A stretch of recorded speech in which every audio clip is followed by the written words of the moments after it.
What is going on, everybody? Happy Sunday. Even though it's Thursday as we record this, and Jamie and I were just talking about the fact that it's a full moon.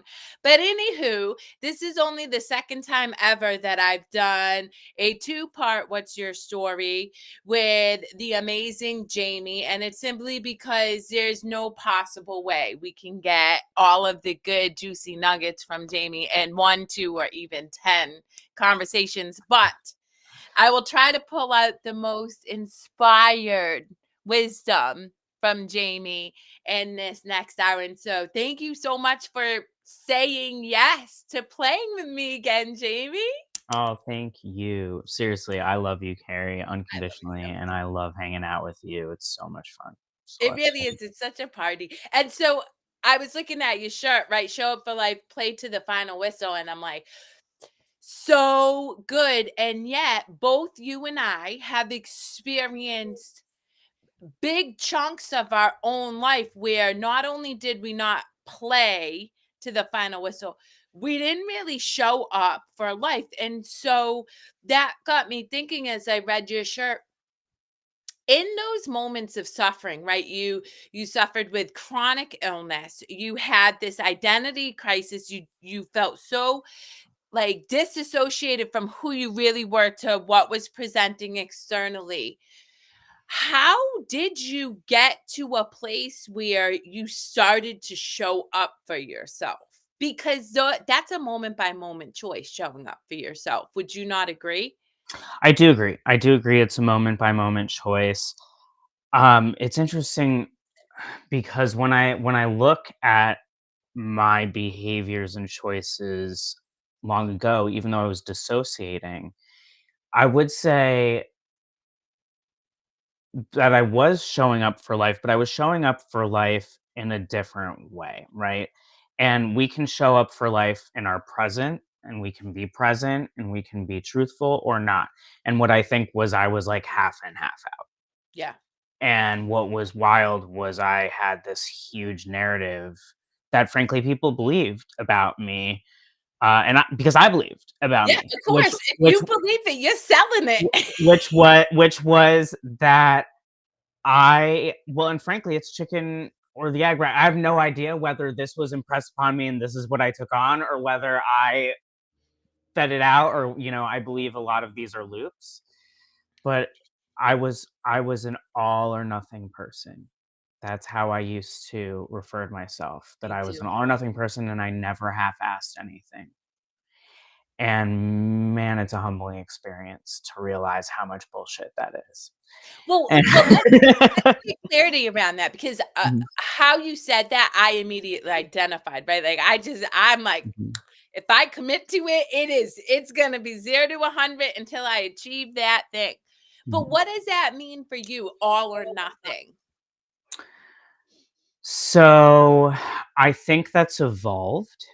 Yeah. Um, I would say that where all or nothing was for me before was egoic, in the sense that I was like, I show up the most, right? Mm, And I'm going to do whatever it takes.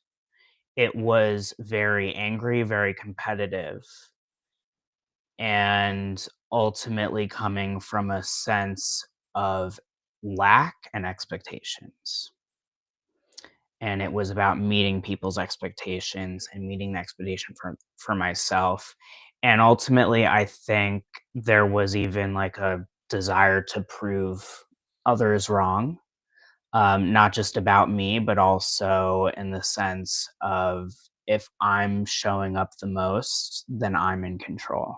And so so it good. was a preservation, it was a safety net, and really I was terrified, obviously, about many, many different things. You know, before we're actually embodying our authentic self, we can't be all in, and we are essentially afraid of being caught. We're That afraid is of so well said. That for the listening audience, until you can embody your full authentic self, which again, for me, it's just letting the present moment unfold, whatever it is. Because you and me have no idea how we're going to show up in 20 minutes from now. And we love ourselves in that knowing. But in that, and until we know, we're afraid to get caught. And that is so real. Mhm. Oh, that's so real. Mic drop right there. Yeah, and honestly, I don't think I've ever phrased any of these specifically this way, so it's just interesting how this conversation's unfolding, and I haven't really talked about this part of the perspective. I haven't been asked really about this part of the perspective probably in a really long time since I figured out kind of the truth of all of Yeah. this, which is not fun, by the way. It was super not fun. My ego was super unhappy by all of this realization and by me being like, "Yep, nope, this is what the truth is. So time to change." And that's Yeah. part of what the irony of being all in is if you are all in the present moment, as you said, you can't know how you're going to be in the next 20 minutes. You can only decide and make a choice of in the next 20 minutes, this is how I want to be from who I truly am. But Yep. right, so much can happen in 20 minutes. And it feels like 20 minutes is no time at all until you think about all of the extreme possibilities of what can actually happen in 20 minutes. And one of the things that I invite people to come to, if you are not already in the medical professional field living this specifically, is like think about what happens in an emergency room in 20 minutes. Yeah. So real. Yeah. So anything can happen. The universe was birthed theoretically instantaneously. So the fact that everything happens at once, to say that we're all in is different than all or nothing.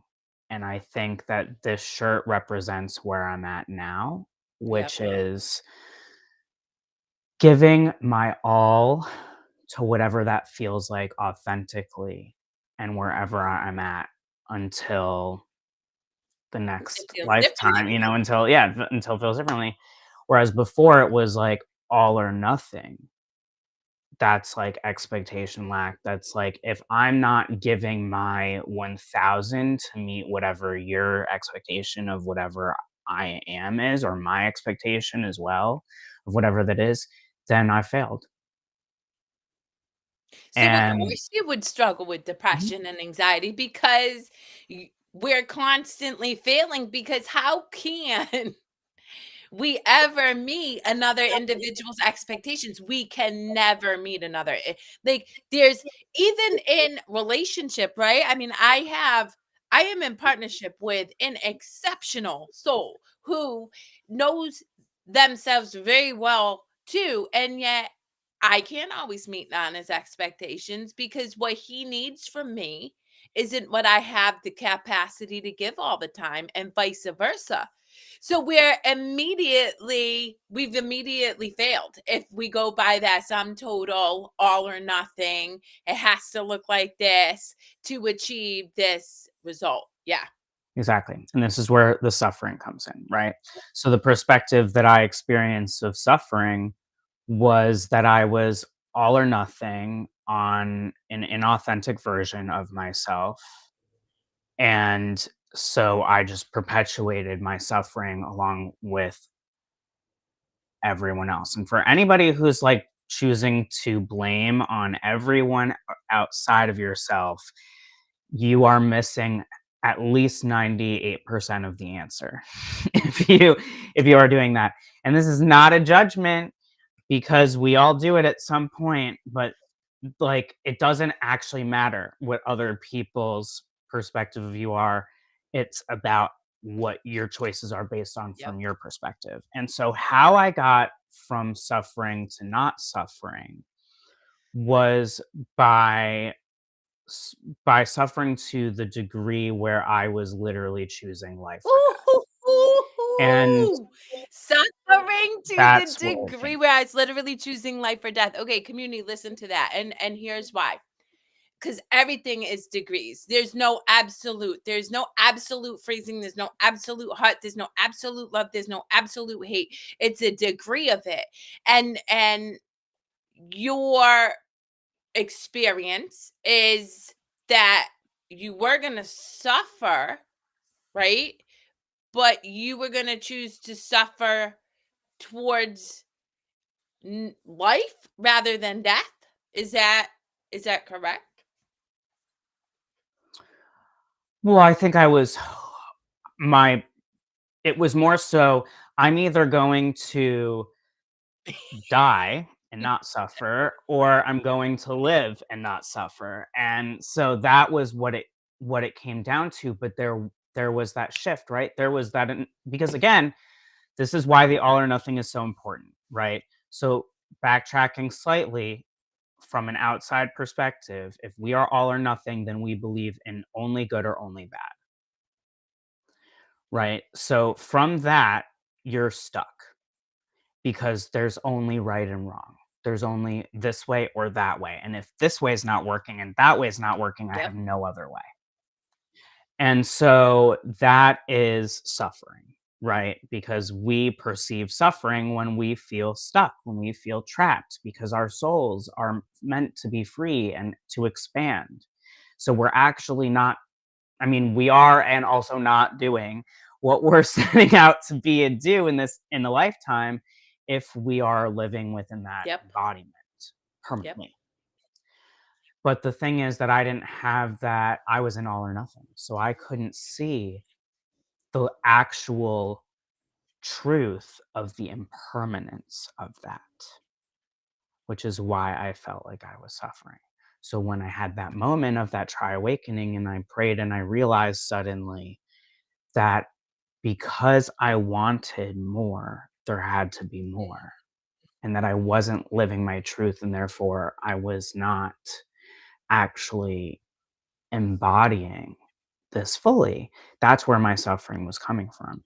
So I literally was like, I am taking myself out, or you're showing me Yeah. another way and tagging me in because I know that if I'm here, I'm meant to be doing much more than this. I'm meant to be helping.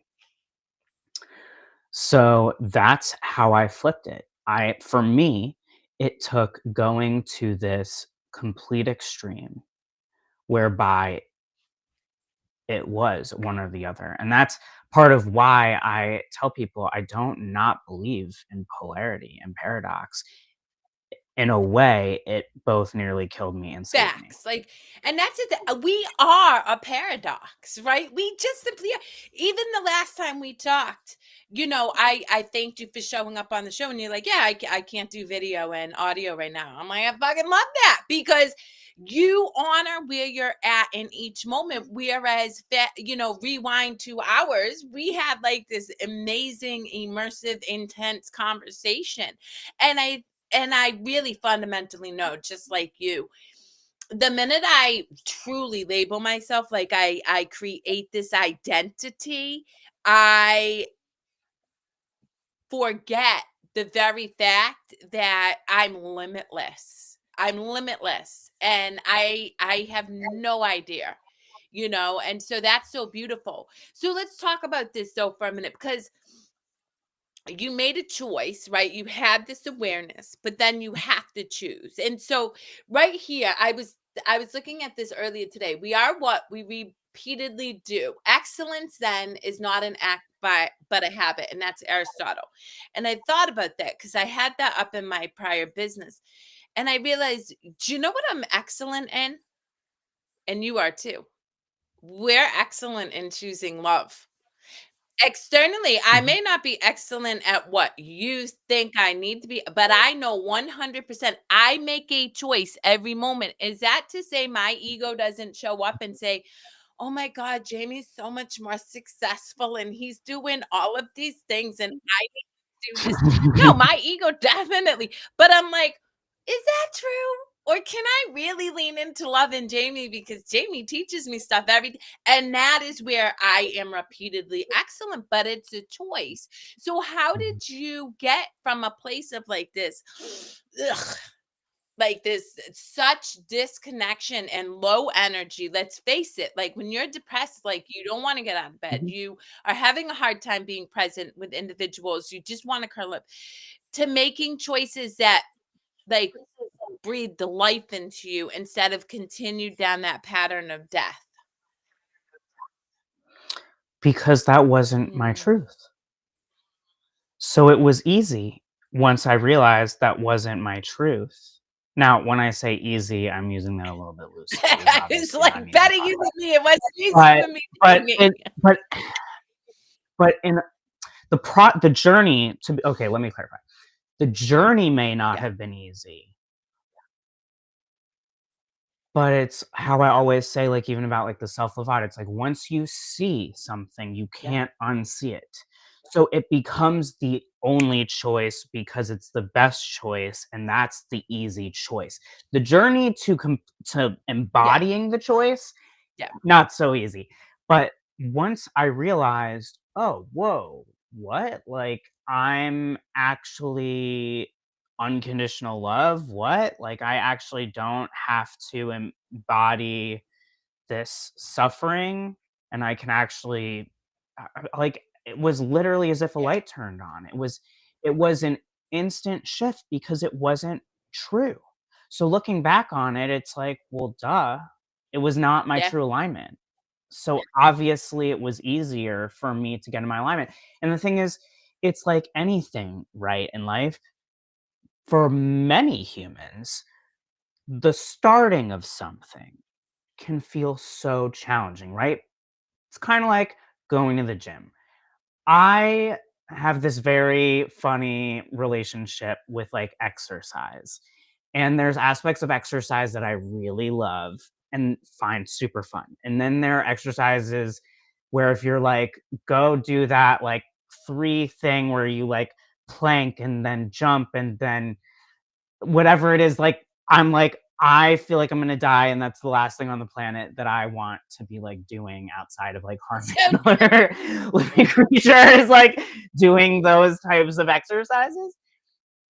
But once I start get going, then it's almost like, "Oh, yeah, these are the things I love about this. Oh, cool, I only need to do the things that I love about this. Oh, cool, I feel so much better because 'cause I'm moving all the time. Oh, cool, my depression's better. Oh, cool, my body doesn't hurt when I wake up. Oh, cool," like, and then it gets easier and easier and easier because you're embodying that frequency.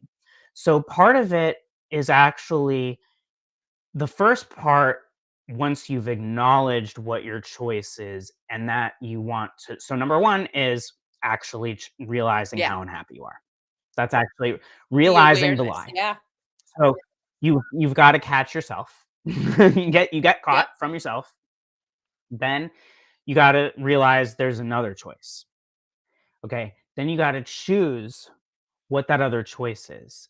And then you got to take literally the tiniest step towards that choice.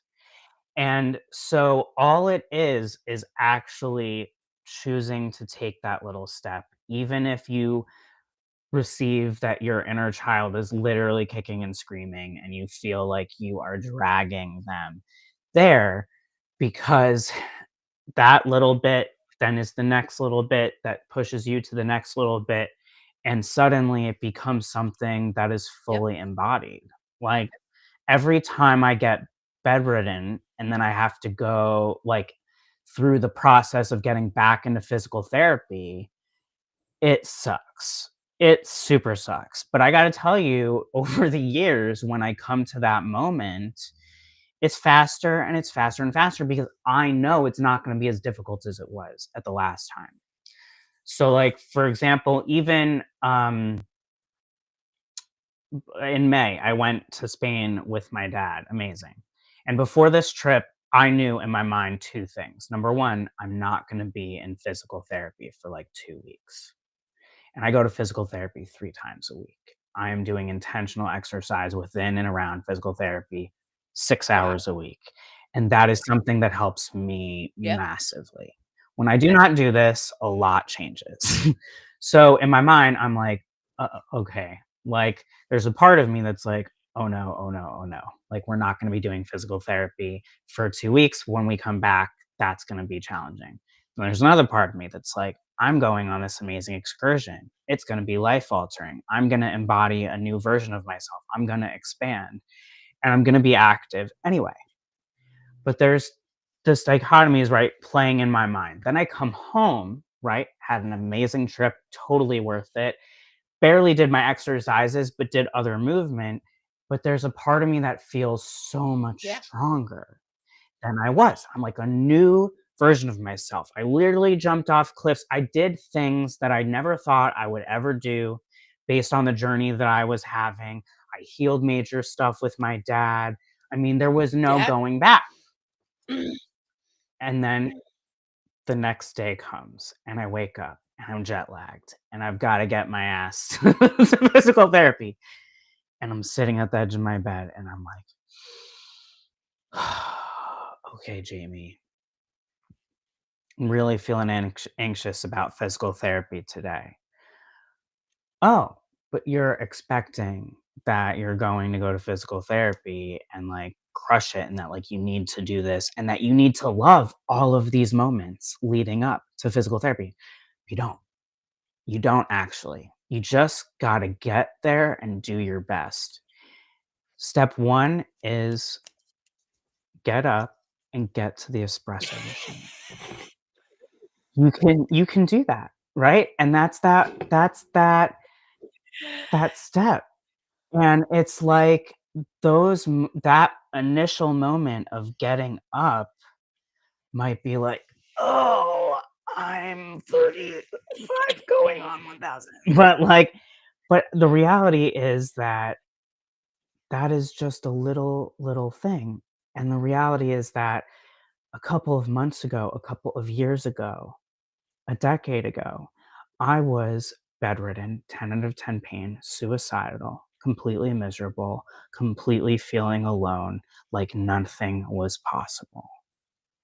So you're gonna tell me that I can't get to the espresso machine after I just went on a 2-week excursion, changing my life and the life of my dad's in another continent, jumping off of cliffs? No, of Yeah. course you can. And so I get up and I go to the espresso machine and I make my espresso and I look out the window and I look at my cats and I think about all the things that I'm grateful for. And I realize that I suffered once. That's what happened. Yeah. I suffered It's once. so good. And here's the thing. Like you have stacked so much evidence over the course of your experiences of embodying love that yeah, we're gonna experience resistance because to your point, there's always polarity and there's always contrast and there's always, I believe a contradiction, but the evidence that you and I have established within our own experience, our energy that feels just so much lighter and more joyful and just vibrant is the thing that gets us to making the choice that feels better and better and better, right? And it's difficult to start, to your point, because if you haven't had those experiences to get yourself up to do the thing in the first place, can be grueling.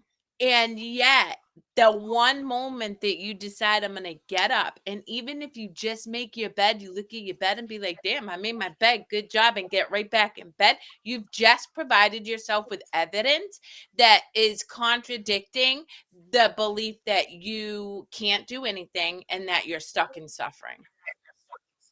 Mhm. So good. Yeah, and you're not. Also, I just had a really big idea that I must write down Well, before share I it forget it. too. I can't because I have to actually do it. Well, I guess if I share it, then I There have we to go. do it. Sweet. So here we go. The idea is, so I was just seeing like this vision of me, as you could imagine, many people say to me frequently, "When are you writing your book?" Mm. And I have essentially started and stopped several different methodologies and versions of my of my book. And people perceive what that means differently. Some people want just flat out the story of my journey. Um, I have a burnout book that I started and have not completed yet, remotely yet, that has my story as a part of it, but it's also not the majority of that. It's more so what I've learned along my journey, as well as through the self love audits and my clients, and really what I understand about burnout and getting out of it. Um, I have been writing a musical loosely based off my life Yes. for quite a number of years, and that actually has a lot of stamina behind it. There's a lot I'm constantly adding content to it. There's been no text written, but there's all the songs and, like, and somewhat of a understanding of a storyline and concept. But what just came to me was that the one thing that I've been really good about is video Boom. documenting my journey. And so what has occurred to me is telling my story almost through just a video book, which, by the way, would take a lot of energy and time. But I have certain places where I've placed my very big chunks of my journey. So, like, for example, I had like a very specific YouTube that has probably every video that has to do with my transition for at least like Yeah. a decade or something like that on it. Which of course also enveloped within my health journey. So it's just, and then I have things now like these types of interviews where people want me to tell my story over and over and over again. Because the toughest thing about, writing a book about your story is once you've embodied your truth and you realize how many pieces there are, it's like, well, how do I even start to tell that? Right? Like, um, it's overwhelming. So I'm writing down this concept of this video journal being, the book of my story, and see how feasible it would be to bring something comprehensive I together. love that because I, like you, have thought about writing a book, but I asked myself why. Why do I want to write the book? And the reality is everybody's like, "Oh, you establish credibility with a book." You know what? I don't. I establish credibility by embodying myself. That's it. You and I so for me, maybe I'll write a book, maybe I won't. But if my ability to make an impact is contingent on writing a book, then I don't want to do it in the first place. You know what I mean? And I do believe that when you look at the fact that we are limitless beings, we are stuck in a belief. And I'm not suggesting that you feel this way, but I'm just suggesting that, like, this for me, that alone is a belief that I can only establish credibility through writing a book. And I hear it all the time. I hear coaches, "Oh, you got to." No, I don't. You know what I have to do? I have to stay Kerry and die. Like, and even in staying Kerry, this moment could be completely different in 25 minutes from now, and that's still staying like an embodiment to the authenticity of this spirit that's shining through this body. So I love that idea. And I truly believe, interestingly enough, if you think about the fact that you have 10 years of this culminating video stuff, is it really a lot of time, or is it getting the right person to help you already pull the parts of your story together and then create it?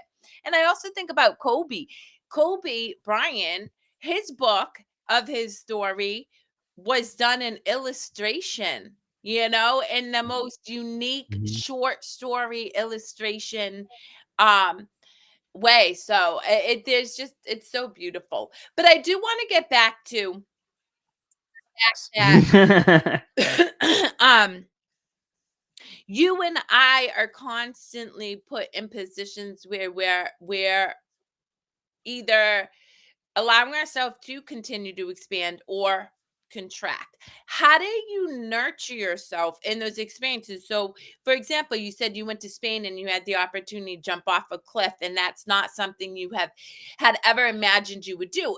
I can't imagine you're like, "Whoo, I'm just going to jump off the cliff." You might have experienced a little anxiety, a little bit of, "What are you doing, Jamie?" So, how do you nurture and care for yourself in the moments where you're being presented the opportunity to expand further? Well, ironically, I didn't hesitate actually. Even in the footage, it's kind of wild how quickly I jumped off. It's actually the video that is on one of the videos that's when you open my website, that video of me jumping off the cliff, that was then. Um, yeah, I know I actually had no idea that I was going to be jumping off a cliff until the moment that I did because it wasn't even on the schedule. My dad and I specifically chose a tour that we were not going to jump off a cliff. And then we passed by it, and the person, I guess, knew that that was a thing and was like, "Oh, like, can we jump off the cliff?" And the next thing I knew, I was like, "Okay, well, Jumping off the cliff. universe put it, yeah, I'm jumping off a cliff." And I walked up there, and I remember distinctly maybe 0.01 second looking at my feet, making sure that I positioned it in a way that felt safe on my jump off, and I just went. And I came up out of the water, and my dad looked at me, and I had tears in my eyes, which probably couldn't tell because I was there was also the water, but it was a very emotional moment for me. And he said, how was that?" And I said, Yeah. "Cathartic." Yep. It was cathartic. Um, because the thing is that I was always extremely adventurous. In fact, I constantly injured myself as a kid by doing things impulsively. I always refer to it as the impulsive, unhealed Aries moments plus hormones. I did all sorts of things. And so prior to me having a health journey that got so serious, I absolutely envisioned jumping out of planes, doing all kinds. I loved roller coasters. None of this stuff was stuff that I wasn't going to do, even if Yeah. it scared me.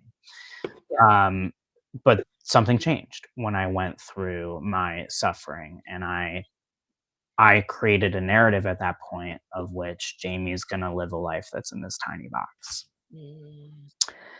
and that took me years to get to that point where I was presented with this opportunity. And there was a ton of fear leading up to this trip because I was intentional with my dad as to what this trip was going to be about. Because I said to him, "Why do you want to go on this trip?" Because I'm not going on this trip unless it aligns and we're on the same page as to why we're taking it. And so one of the intentions that I had was to overcome a lot of these fears and these barriers that I was feeling because I knew that they Yeah. weren't true. But I needed to be sort of in an extreme once in a lifetime mentality because that is one of the ways that I nurture myself is reminding myself that each moment is precious by being in gratitude and realizing that the opportunity that you have before you is not necessarily one that will open again. It might, but it might not. And even still, was it gonna happen again with my dad? Probably not. Probably not in that The way exact it played out. Yeah. in that exact way, the way that it played out, it was never, those moments don't happen the same way Do twice. you feel so when we're looking at the work we both do because we embody love differently, but our ultimate goal is to inspire and guide people and energetically heal people towards their own uniqueness and authenticity. The resistance of giving people permission to free themselves is something that I witness all the time. And I'm curious if you had any thoughts or, stories around maybe your own journey or how it is you contend with a pretty good amount of people who even giving themselves permission to, for example, not feel shame or guilt about identifying as a man in a woman's body or identifying as whatever, all of the things that feel good for you that could subsequently, you know, cause resistance or have you experience judgment from other people. Well, once you, know who you are and what your truth is, and you realize that that's your route to joy, then it's a choice as to whether you want to claim that joy or not. And once you authentically do that, there is no turning around. And the guilt kind of, even if the guilt comes, it just kind of Yeah. flows through you because everything starts to change moment to moment. I think that the biggest challenge that people have is the future tripping. Is this, expectation and trip around what the results need to be, what is expected of you, what are you expecting of yourself? When you release that, it enables you to have the courage to take one tiny step. And that's always the most difficult step, is Yep. that first one. And the moment that you do, everything else unravels. So it's about, it's kind of like once I jumped off the cliff, right? That 1 second of looking down at my feet and then jumping. Well, we have gravity on this planet, right? Like I'm going to fall. I left and I'm going down into that water, right? At that point, my choices are, how are my feet positioned? How are my arms positioned? Am I taking a deep breath in? How present am I with the moment? Am I looking out? Am I looking down? Am I looking up? Right? And some of these things are also measured in safety. Like, is it safer to kind of look down and around you and to make sure you're breathing and to make sure that, we know that if you're like belly flopping down, that's gonna hurt. So, I know that I need to keep my body more closed in. And so, it's figuring it out sort of in trial and error and making that one choice, but they all kind of flow. It's sort of like how what was the book called? Um The Oh, Artist's beautiful Way. book. Yeah. And how she talks about that when you're a dancer, you know, and the dancers practice the same routine over and over and over again, they don't really think about it. Their body knows what Yep. to do next, which is important because the muscle memory keeps them safe and actually keeps them flow because they understand, if I leap to the left, that the rest of my body has to go with me, right? And that's part of the miracle of humanity and being in this vessel, is that it understands, if someone pulls me to my left, chances are I'm not just going to stand here and they're going to pull my arm Yeah. out my socket. My body understands the rest of the skeletal system's got to go to the left, and most likely I'm going to go whoop, right? You're going to get pulled that way because your body wants to Yeah. stay intact. So it's a lot about just the intuitive nature and honoring your nature. And the way that I nurture that every day is through my routine, my spiritual wellness routine. It's how I connect with my physical, my mental, my emotional, and spiritual. And I keep myself in balance, which helps me to keep myself present, which helps me to make my Yeah. best choices for myself. And I just release this. I've also just had too much proof at this point of like, you make a choice towards a certain result that you desire, that does not mean it's going to unfold exactly how you planned. But it will And unfold and it will fixating on, work out. yep, it will. A lot of things happen better than you could possibly imagine. I've had some of the strangest couple of weeks, and I gotta say that, like, there were moments where I overcame deep resistance and just allowed myself to see what was possible in these moments where my control felt stripped from me because the plan changed, like, a lot, and sometimes into ways that were so wildly different that I Yeah. laughed, and other times that they were so different that I cried. But either way, I the result of it was acknowledging how many incredible things came about because I released that control. And that's why Again, it's just gratitude, not you know at what I mean? once. So it's interesting. One of the things that I see a lot of people get hung up on is meetings. I all the time, even in this, like, oh my God, it's 5 minutes past. You're not here. Where are you? I see it in coaches, spiritual people, metaphysical people, business people, whatever. And one thing I've learned a long time ago, that is the greatest gift. I'm like, I don't know what I'm meant to do right now, but like I got, and that's why with clients, I never trip. If you miss an appointment, I'm like, okay, cool.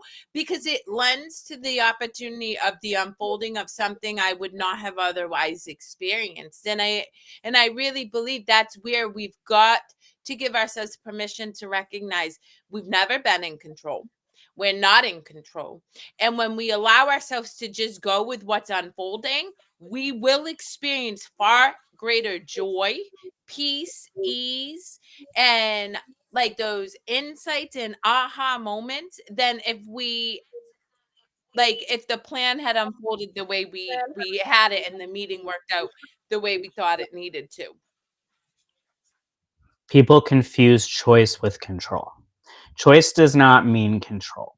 Choice can provide you the illusion of control. Choice can provide you the opportunity to take some control because you are a divine co creator, but it does not mean that you have control of every moment, of every aspect. You don't have control over what other people are going to do in terms of a reaction or a response.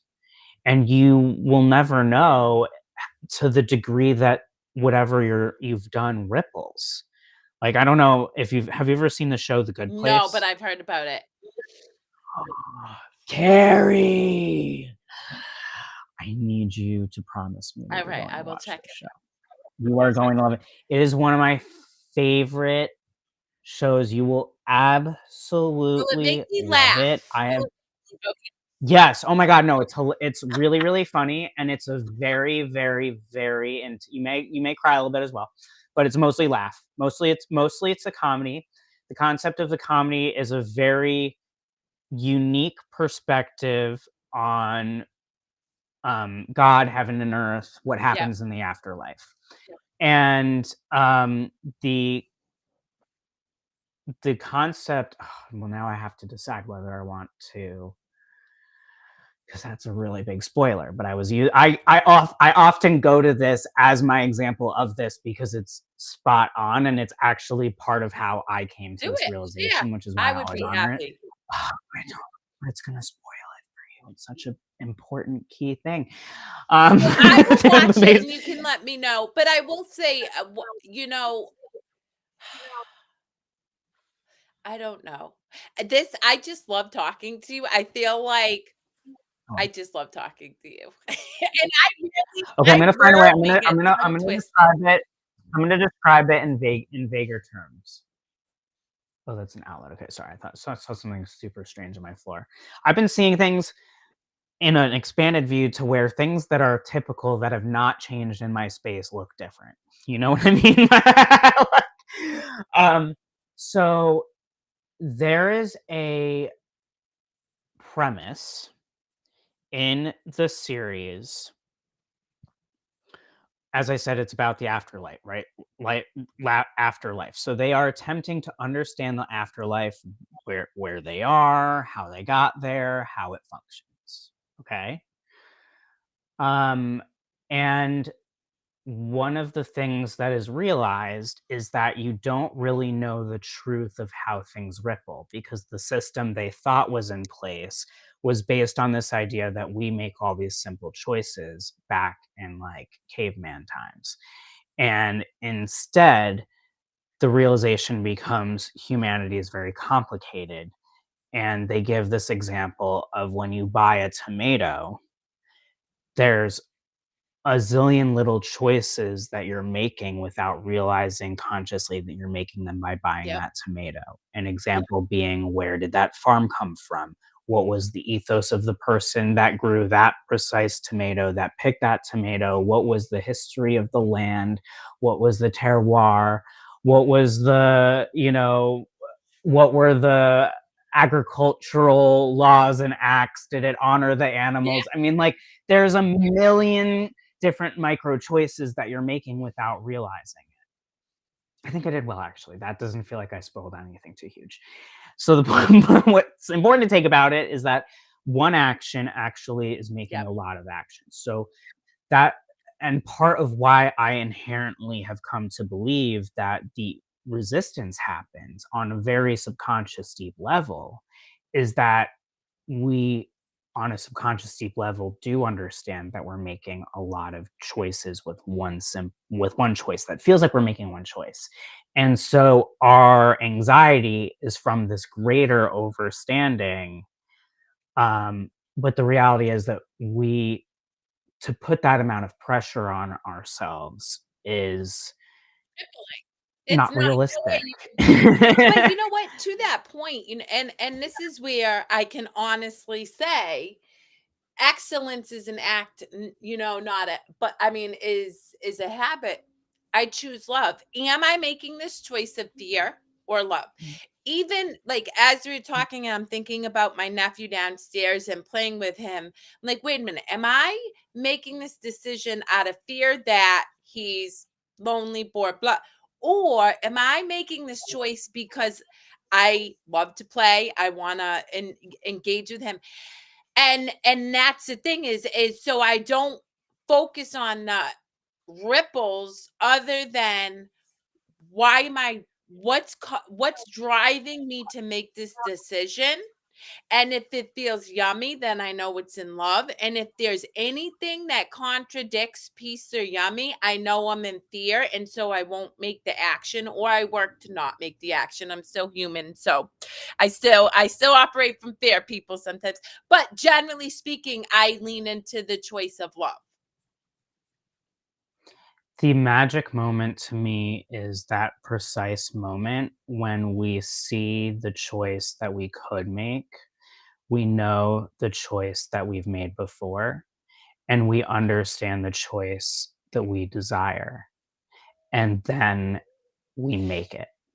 And that all happens in like A point zero nanosecond. zero Yeah. zero zero zero zero zero 0.0001 nanoseconds. And that is the I feel transformation. like I want to And rip that's a out my Canva and make a quote and say, Jamie, right there. But yeah, go for it. no, Yeah. but it's real. I mean, it is real talk, but that always drives home the point of just showing up moment by moment and curiosity. And that fundamentally is what I really work to empower people to give themselves permission to do. You don't have to know. You don't. But you gotta come from the place of I'm open to rather than nope, not me. Because the minute you say no, look, spirit, creation, however you define it, gave us this beautiful gift called free will. And if you don't Mhm. want to, you don't have to, but you have no idea what you're limiting yourself to, and you are boxed into suffering. And that's just the reality of it. So with a few minutes left, because I really do, I feel like we could anytime you want to join me and Yanko, please do, because we just love you too. And it's just an unfolding of just love, really. But any any points or insights or just anything that you're called to share with the listening audience that comes to you that will make a ripple effect on them in a meaningful way or a non-meaningful way, who knows? Mm. Yeah, these scheduling in your time for your wellness. So I absolutely encourage you to have a routine at least at the start of your day and the end of your day. I don't care if it's 5 minutes or 5 hours. My rising routine at large is 2 hours. Of course, these things can change. When I say routine, I do not mean I have to do this. The moment that you said I have to do this, it's not a And it's routine. not self-care because there's an expectation. I'm gonna I yeah, love that. I'm gonna blow all your minds right now, okay? You probably were raised like myself in that a routine is a collection of actions that you do in accordance with a result that you desire. And these are filled with the things that you've got to get done before you get out the door. I'm inviting you to receive a different Yep. opportunity, which is that routine is actually a collection of actions that you choose to participate in and embody and create because you love it.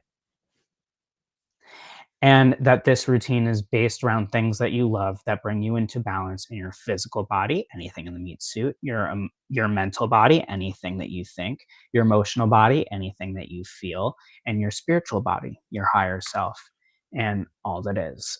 And so if something brings you joy, it belongs in your routine. And if it's something that doesn't, it doesn't mean that you don't do it, right? Again, like you may not like exercising, but you know that you also want to live a long life and you want to feel healthy. So you're going to exercise, right? But that doesn't mean that it's in your routine. Call it what it is. Like, I am exercising in my day, right? You don't have to call it your routine.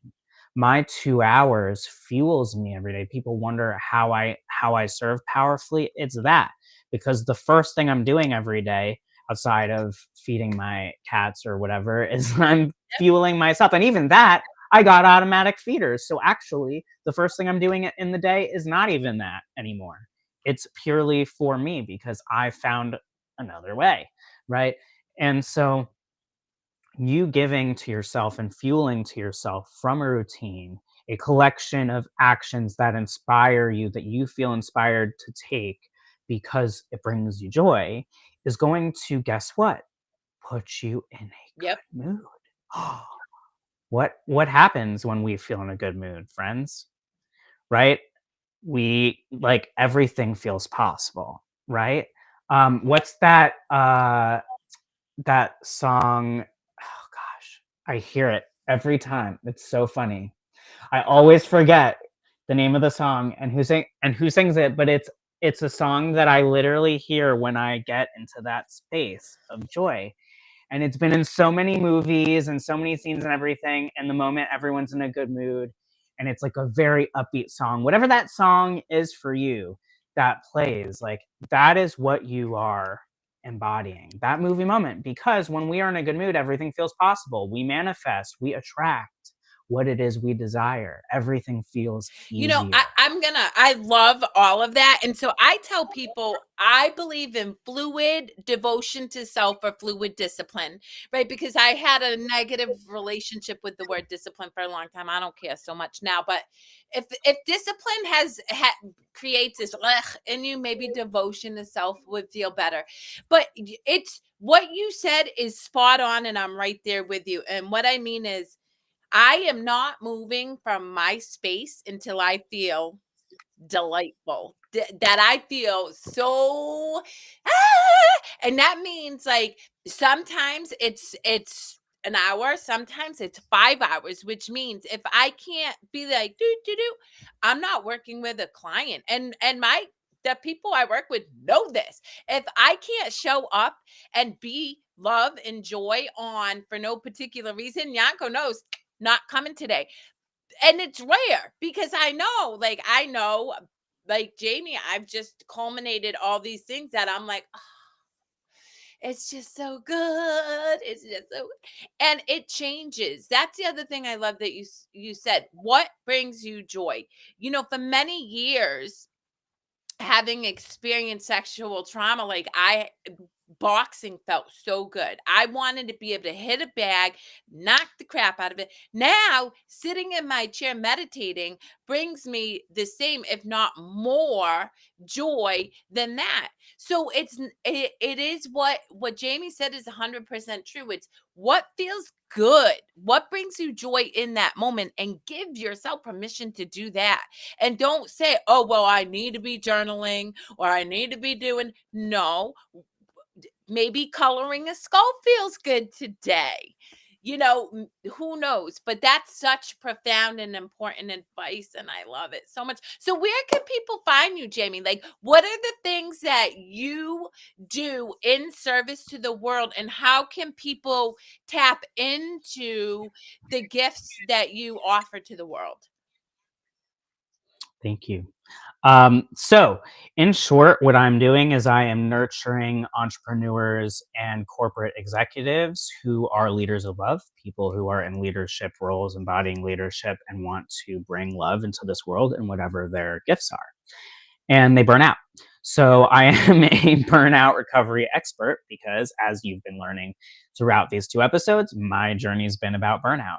And I realized that it was really based on that unconditional self love. And so all of my services, though they come from a spiritual lens, are in a very practical modality way, ergo this routine, right? I don't even resonate with discipline because I resonate with devotion as well, Yeah. because it changes and it shifts and evolves as I do.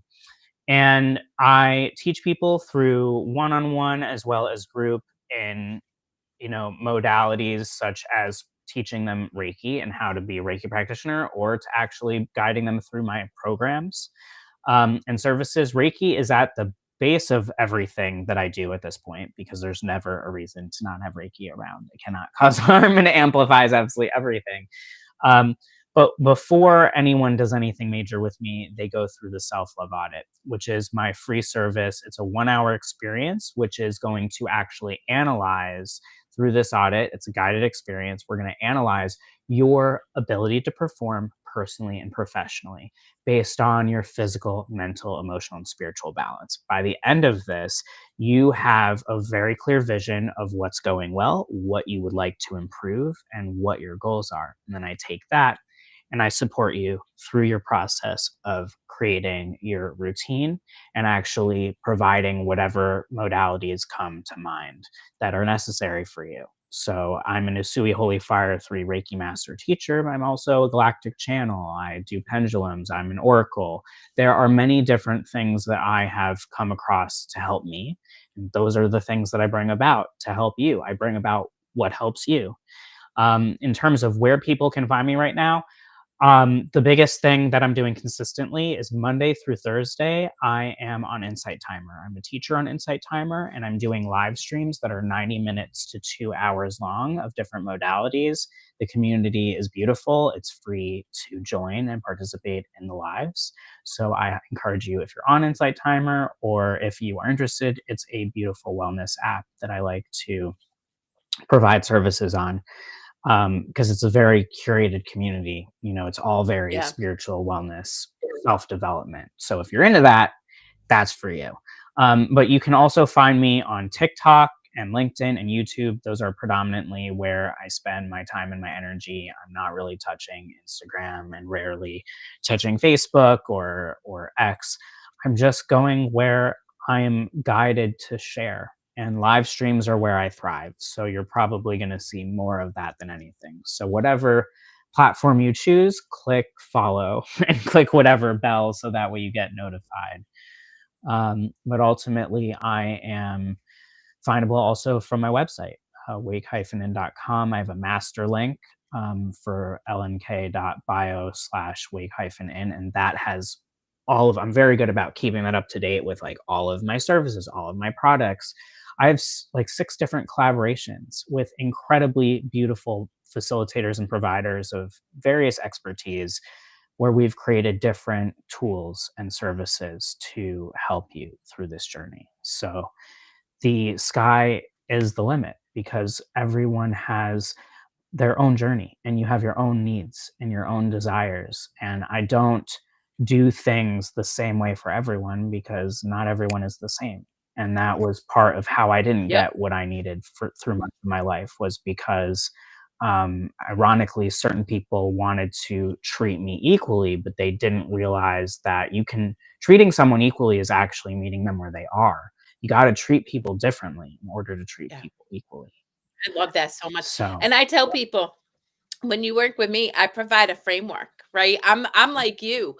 We are not a one size fits all box. And the reality is there are clients that I work with that I outsource different teachers to, because we all have our zone of genius. And people I work with may not, I may not meet the needs of all the things that they require in order to experience healing and then ultimately freedom from suffering. So yeah, I love that so much. All right, James, on that note, we're going to be wrapping up this second edition of What's Your Story with Jamie, and I'm just